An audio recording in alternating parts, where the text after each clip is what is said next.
Salut tout le monde. Alors aujourd'hui je vais vous parler des sœurs Fox qui ont, inventé du coup le spiritisme. Donc c'est parti, je commence. Ok. La famille Fox vivait dans le hameau endormi de Hitsville et habitait une maison supposée hantée. En 1848, Margaret, âgée de 14 ans, et Kate, âgée de 11 ans, ont commencé à raconter qu'elles avaient frappé la nuit dans les murs de leur chambre. Plus tard, Maggie et Kate admettraient avoir jeté des pommes sur des cordes pour imiter les bruits de pas et autres sons. Ils ont également appris à faire des bourdonnements avec les doigts de leurs orteils. Pendant ce temps, elles racontaient à leur mère superstitieuse des histoires de mains invisibles et d'une présence mystérieuse dans les murs. La nuit qui a précédé le poisson d'avril, Madame Fox a recherché les sons. Une fois dans la chambre des filles, elle s'adressa à l'esprit, Monsieur Splitfoot, et lui a demandé d'imiter son doigt claquant et répondre à plusieurs questions. Alors que Maggie insistait sur le fait que ça devait être une blague du poisson d'avril, Madame Fox a fait venir plus de 15 voisins pour assister au phénomène. Finalement, l'esprit s'identifia comme étant Charles B. Rosna, âgé de 31 ans, père de 5 enfants et vendeur itinérant, tué dans la chambre à coucher 5 ans plus tôt. Cependant, selon la confession adulte de Maggie, il s'agissait simplement d'une blague qui leur échappait et qu'elles estimaient ne pas pouvoir reprendre.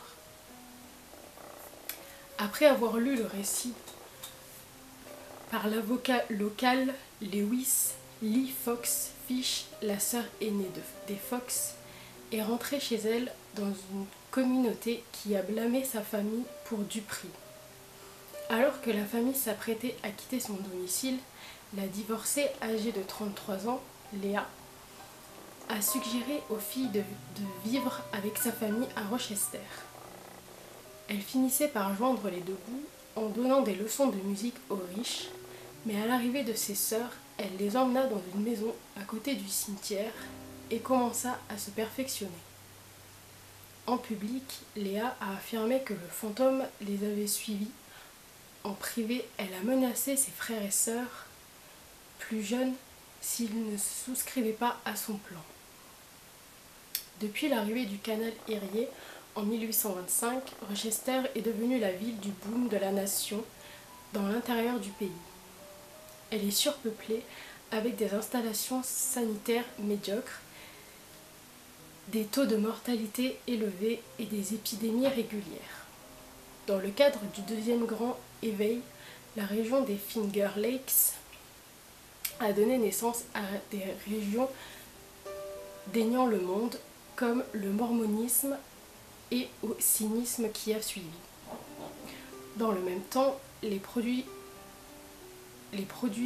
manufacturés offraient un nouveau positivisme qui rendait la région traditionnelle et punitive moins pertinente. Un nouvel humanisme est apparu dans les années 40, ainsi que le nouveau spiritualisme, chacun axé sur le progrès. En bref, la région était préparée pour que les sœurs Fox puissent éveiller la conviction d'un autre monde. À Rochester, les sœurs Fox fut bientôt inondées de demandes.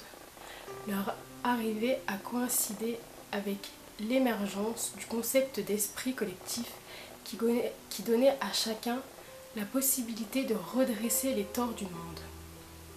Léa a suivi ce concept en théorisant que c'était le fondement d'un nouvel universalisme de l'esprit humain.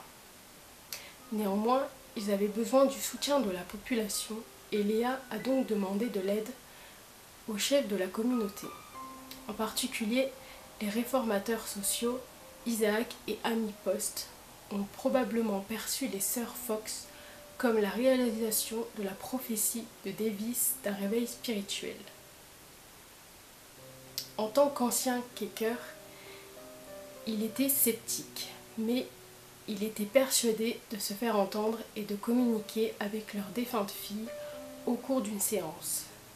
les sœurs avaient besoin d'une table en bois, d'une pièce sombre, où elles effectueraient une prière d'ouverture et un chant avant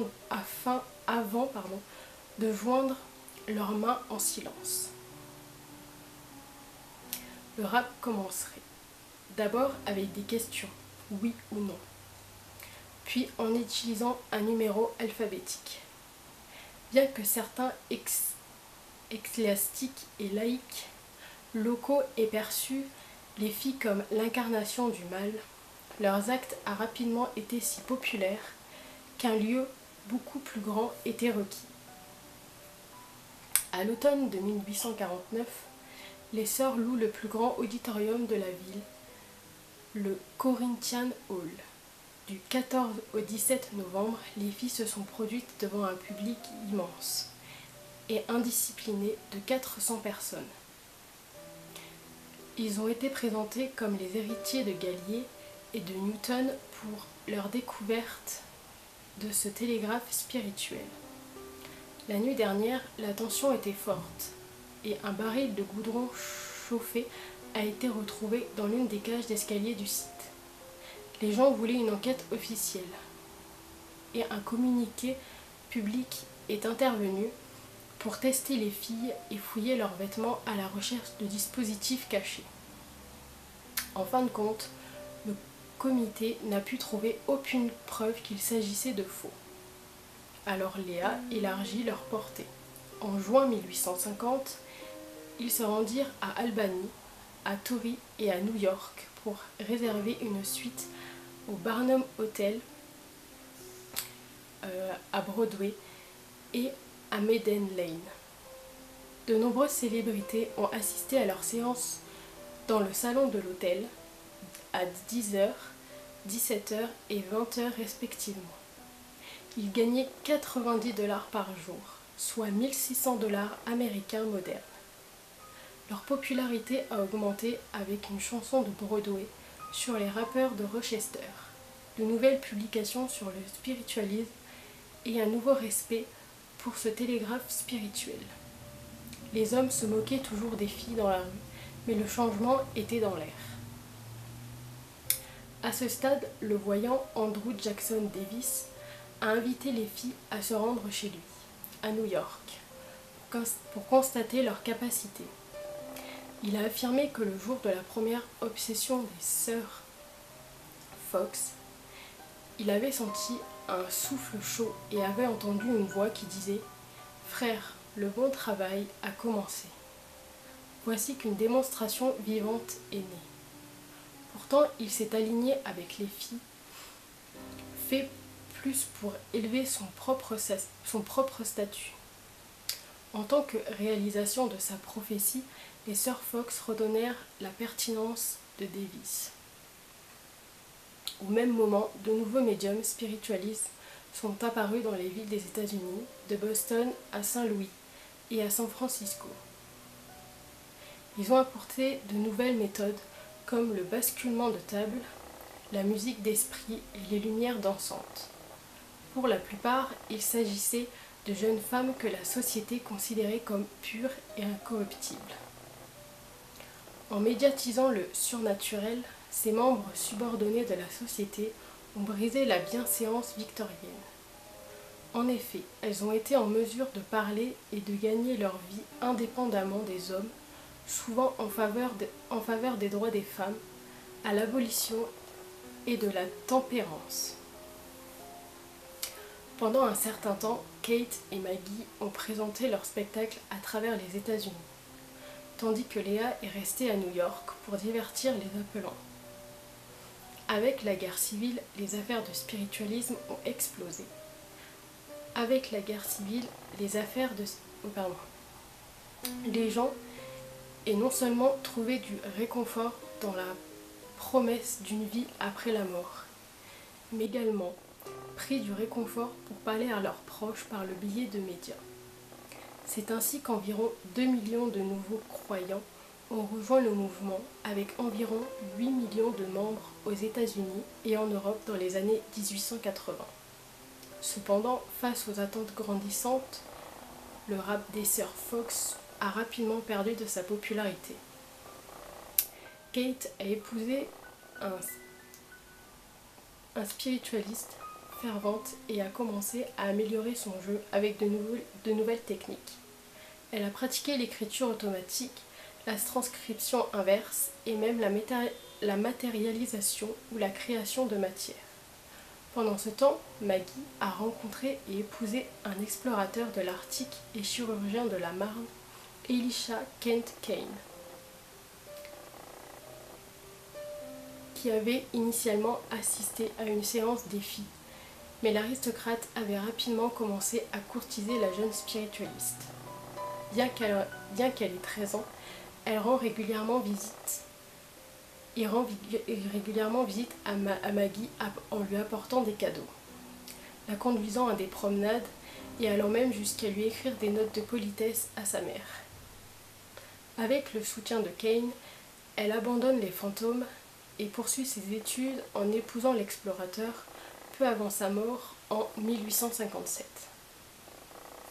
Malgré les efforts de Kate, en 1888, les sœurs Fox étaient très tombées dans l'obscurité. C'était sur le point de changer. En octobre de la même année, dans l'attente d'une apparition à l'Académie de musique de New York, New York World a publié une interview de Maggie Fox pendant laquelle elle dénonçait le spiritualisme. Au moment de parler des tensions étaient fortes.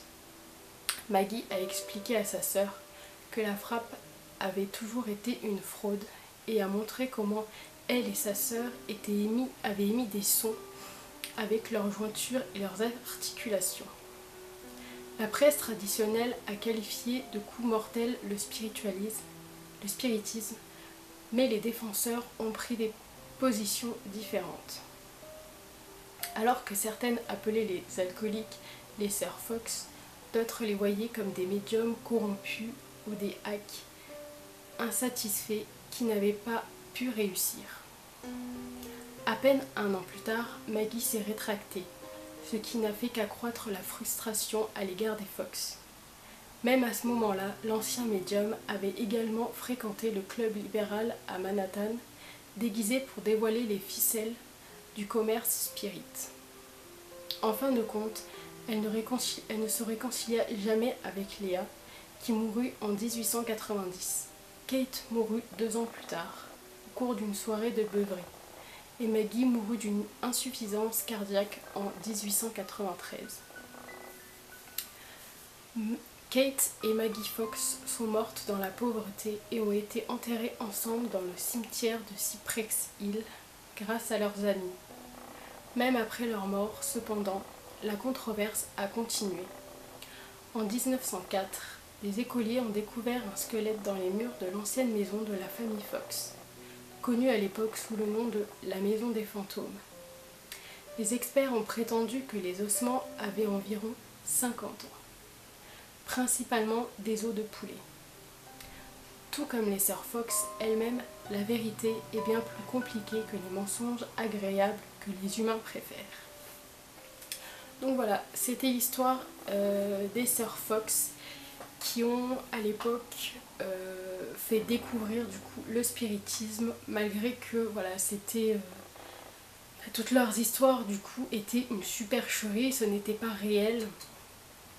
En attendant, aujourd'hui, le spiritisme fait un grand débat, voilà, on en parle vraiment partout. Donc voilà, j'espère que vous avez aimé cette histoire. Si c'est le cas, n'hésitez pas à mettre un j'aime à la vidéo. Et moi je vous dis à la prochaine pour d'autres histoires. Salut les amis!